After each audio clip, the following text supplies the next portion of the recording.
Virus COVID-19 menyerang dunia, termasuk Indonesia. Lalu, apa yang mesti kita lakukan?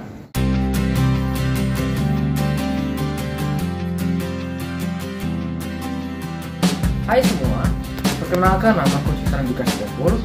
Aku dari kelompok KKN PPL Musuh Reguler kelompok 21. Seluruh mata dunia saat ini sedang tertuju pada satu hal yang sama. Ya, masalah kesehatan, yakni wabah COVID-19. Di Indonesia sendiri, sudah banyak diberitakan kasus kematian karena virus tersebut. Untuk itu, dalam menanggulangi upaya penyebaran COVID-19, pemerintah Indonesia telah menetapkan kebijakan, yakni dengan melaksanakan protokol kesehatan dalam kehidupan sehari-hari. Namun, masih banyak masyarakat Indonesia yang tidak mengindahkan anjuran dari pemerintah tersebut, sehingga perlu adanya edukasi kepada masyarakat mengenai protokol kesehatan. Jadi seperti yang kita ketahui kan, saat ini Indonesia sedang marak kan mengenai COVID-19 itu sendiri. Nah, sebelumnya pasti Mak Tuh sering dengarkan mengenai COVID, baik itu di berita ataupun dari televisi maupun dari radio pasti ada juga.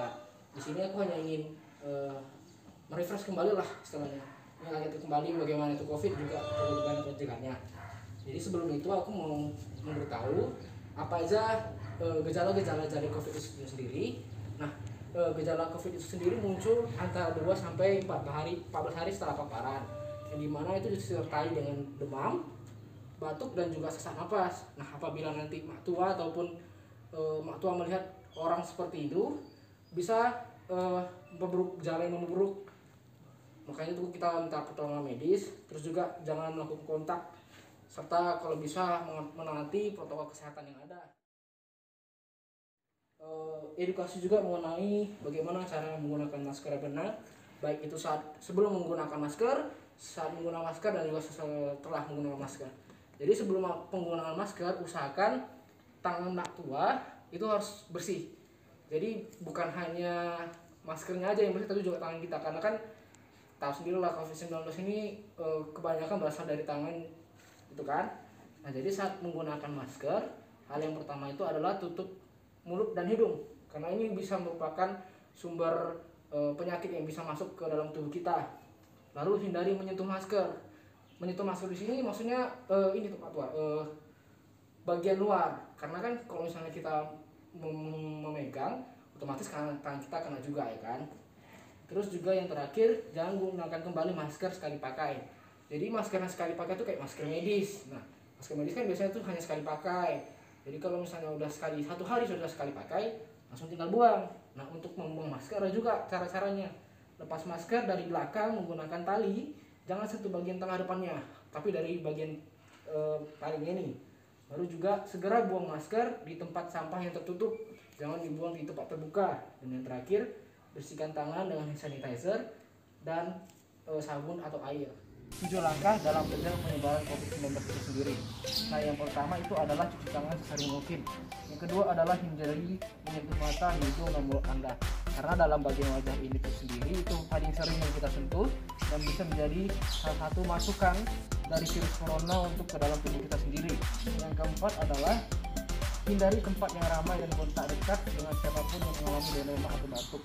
Nah, jadi ini juga merupakan salah satu pencegahan yang diajukan oleh pemerintah. Kalau misalnya ibu ada melihat seseorang atau saudara ibu sendiri terkena demam atau batuk, usahakan menjaga jarak dengan orang tersebut ataupun menghindari tempat yang ramai seperti pasar, swalayan atau mall. Kalaupun tidak ada keperluan yang penting, lebih bagus stay at home.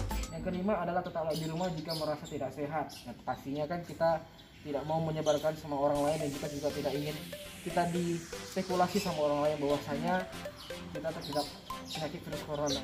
Yang keenam, jika Anda menderita demam, batuk, dan sulit bernapas, segera minta pertolongan medis. Dan yang terakhir adalah dapatkan informasi dari sumber terpercaya seperti radio, TV, ataupun media sosial yang lainnya.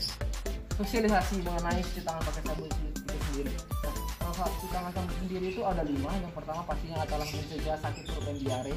Nah, biasanya kan dari tangan karena untuk makan kita sendiri. Yang kedua adalah mencegah infeksi pada mata akibat tangan yang kotor. kuman dan bakteri tidak berkembang biak di tangan kalau misalnya kita tangan sendiri mungkin. Terhindar dari cacing yang biasa mengganggu kesehatan ini. Yang kelima adalah mengajarkan untuk disiplin dan menjaga. Nah, langkah-langkah sendiri ada juga sendiri, Bu. Yang pertama adalah basahi tangan dengan air yang mengalir dan yang bersih dan hangat ataupun hangat. Yang kedua adalah gosok telapak tangan bersamaan dengan jauh air. Gosok jari jemari dan jempol di sela-sela. Bersihkan telapak tangan Anda dengan kuku. Cuci dengan air bersih dan juga keringkan dengan handuk atau tisu.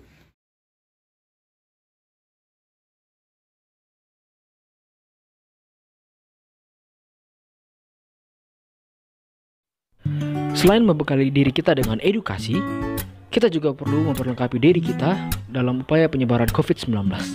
Salah satunya ialah dengan menggunakan masker dan juga membawa hand sanitizer.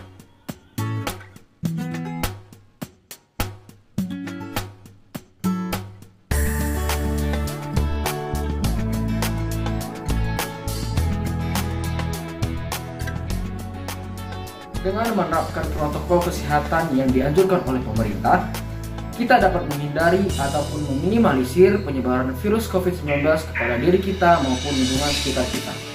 Ayo! Ayo! Ayo! Ayo! Ayo, cegah COVID-19 dengan menerapkan protokol kesehatan. Cegah COVID-19. Cegah COVID-19 dengan menerapkan protokol kesehatan. Cegah COVID-19 dengan menerapkan protokol kesehatan. Dengan menerapkan protokol kesehatan. Cegah COVID-19 dengan menerapkan protokol kesehatan. Bersama kita sehat. Bersama kita sehat. Bersama kita sehat. Bersama kita sehat.